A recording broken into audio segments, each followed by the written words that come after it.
Selamat sore, saya Cindi Faiza Purba dari kelas 11 IPA 4. Pertama-tama mari kita panjatkan kehadiran Tuhan Yang Maha Esa, di mana saya masih diberikan kesehatan dan kesempatan untuk dapat menjelaskan topik hari ini, yaitu untuk menjelaskan struktur dan fungsi jaringan pada tumbuhan.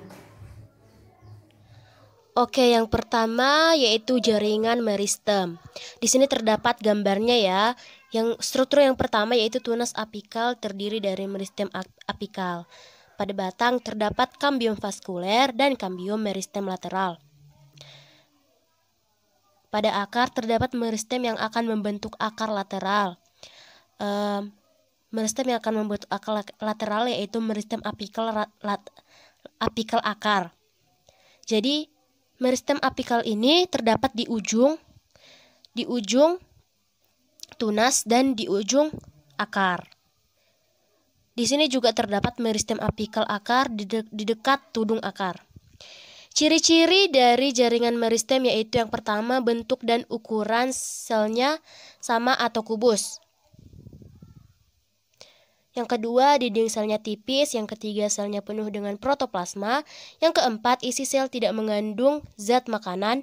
Yang kelima, sel muda dan belum mengalami diferensiasi dan spesialisasi, berdinding tipis, protoplasma banyak, vakuola kecil, inti besar, plastida belum matang, dan berbentuk sama ke segala arah. Fungsi dari jaringan meristem ini yaitu yang pertama sebagai promeristem, yang kedua sebagai jaringan meristem primer, yang ketiga sebagai jaringan meristem sekunder, yang keempat sebagai meristem apikal terdapat di ujung akar dan batang. Yang kelima sebagai meristem lateral yaitu meristem samping terdapat di kambium dan kambium gabus. Yang keenam sebagai meristem interkalar yaitu meristem antara yang terdapat di jaringan dewasa di antara meristem primer. Yang kedua yaitu jaringan epidermis. Di sini terdapat strukturnya ya. Yang pertama parenchyma palisade, yang kedua parenchyma spons, rongga udara, stomata. Stomata ini terdapat sel penjaga. Yang keenam kutikula, epidermis atas, mesofil, epidermis bawah, dan berkas pembuluh. Ciri-ciri dari jaringan epidermis itu yaitu tersusun dari sel-sel hidup, kedua terdiri atas satu lapis sel tunggal, ketiga beragam bentuk ukuran dan susunannya, tetapi biasanya tersusun rapat dan tidak ada ruang antar sel. 4. Tidak memiliki klorofil.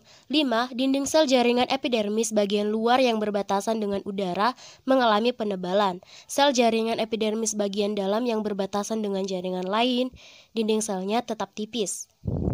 Yang ketiga, fungsi jaringan epidermis, yaitu melindungi tumbuhan dari pengeluaran air yang berlebihan, melindungi tumbuhan terhadap kerusakan mekanis, dan menjaga dan mengatur suhu tumbuhan. Yang ketiga yaitu jaringan parenkim. Terdapat strukturnya ya, yaitu adanya lamela tengah, butir amilum, dan ruang antar sel. Ciri-ciri jaringan parenkim yaitu yang pertama dinding sel tipis dan mengalami penebalan, biasanya terdiri dari selulosa yang masih lentur. Yang kedua, dinding selnya pada parenkim jarang sekali mengandung lignin. Yang ketiga, dinding sel yang sudah menebal memiliki plasmodesmata yang bisa membantu kelancaran dalam pertukaran zat. Yang keempat, memiliki sel-sel yang masih hidup. Yang kelima, terdapat sentra vakuola berisi cadangan makanan. Yang keenam, dalam protoplasma terdapat leukoplas, kloroplas, atau kromoplas. Ketujuh, terdapat ruang antar sel berperan dalam pertukaran zat atau peredaran gas-gas. Yang kedelapan, berbentuk segi banyak atau polihedral. Fungsi dari jaringan parenkim yaitu 1. Sebagai jaringan penghasil serta juga penyimpan cadangan makanan. Yang kedua, parenkim digunakan sebagai tempat fotosintesis, contoh mesofil daun. Hasil fotosintesis ini akan disimpan di parenkim. Yang ketiga, parenkim batang dan akar di beberapa tumbuhan berfungsi menyimpan pati atau cadangan makanan. Adapun yang keempat yaitu jaringan penguat yaitu kolenkim dan sklerenkim. Jaringan penguat ini juga disebut dengan jaringan penyokong ya. Adapun strukturnya hampir mirip dengan sesamanya. Adapun fungsi dari kolenkim yaitu sebagai jaringan penguat pada organ tubuh muda atau bagian tubuh tumbuhan yang lunak atau masih aktif mengadakan pertumbuhan dan pengembangan. Ciri-ciri jaringan kolenkim yaitu berbentuk memanjang dan sejajar dengan pusat organ yang ditepatinya. Dinding sel mengandung pektin, selulosa, dan hemiselulosa. Pada dinding sel mengalami penebalan, bekerja pada organ yang aktif, ruang kosong sangat kecil, dan mengandung protoplasma. Ciri-ciri jaringan sklerenkim yaitu yang pertama, sel-selnya telah mati dengan dinding sel yang tebal. Yang kedua, dinding sekunder yang tebal terdiri dari zat lignin. Yang ketiga, bersifat kenyal dan tidak lagi mengandung kloroplas. Yang keempat, sel-selnya lebih kaku daripada kolenkim. Yang kelima, sel sklerenkim tidak dapat memanjang. Fungsi dari sklerenkim ini yaitu berfungsi menghadapi segala tekanan sehingga dapat melindungi jaringan-jaringan yang lebih lemah. Nah, yang kelima yaitu jaringan pengangkut atau xilem dan floem. Terdapat strukturnya ya.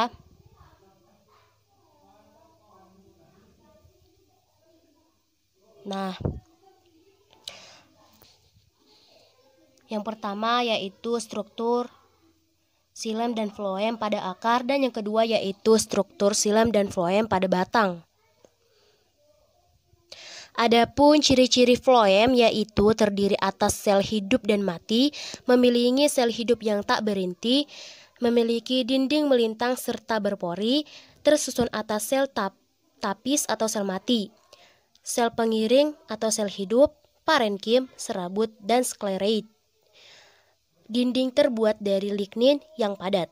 Ciri-ciri dari xilem yaitu tipe selnya trakeid, memiliki dinding sel yang tebal, memiliki kandungan lignin, tersusun atas berbagai macam sel, sel-selnya penyusun telah mati. Terdiri atas trakeid, serabut, xilem, parenkim, kayu. Fungsi xilem pada daun yaitu berfungsi untuk menyalurkan air dan mineral dari akar menuju daun. Fungsi floem pada daun yaitu berfungsi mengangkut hasil fotosintesis dari daun ke bagian lain tumbuhan. Nah, yang keenam yaitu jaringan gabus. Terdapat strukturnya ya. Nah, fungsi dari jaringan gabus yaitu sebagai pelindung menggantikan epidermis yang sudah rusak atau menebal. Dibentuk oleh kambium gabus atau falogen, mencegah penguapan, melindungi dari kerusakan mekanis, dan infeksi patogen. Yang ketiga, ciri-ciri jaringan gabus yaitu tersusun atas sel-sel hidup kemudian mati, susunan selnya rapat, dinding sel mengalami penebalan oleh zat suberin. Demikian penjelasan dari saya, semoga bermanfaat dan selamat siang. Sekian dan terima kasih.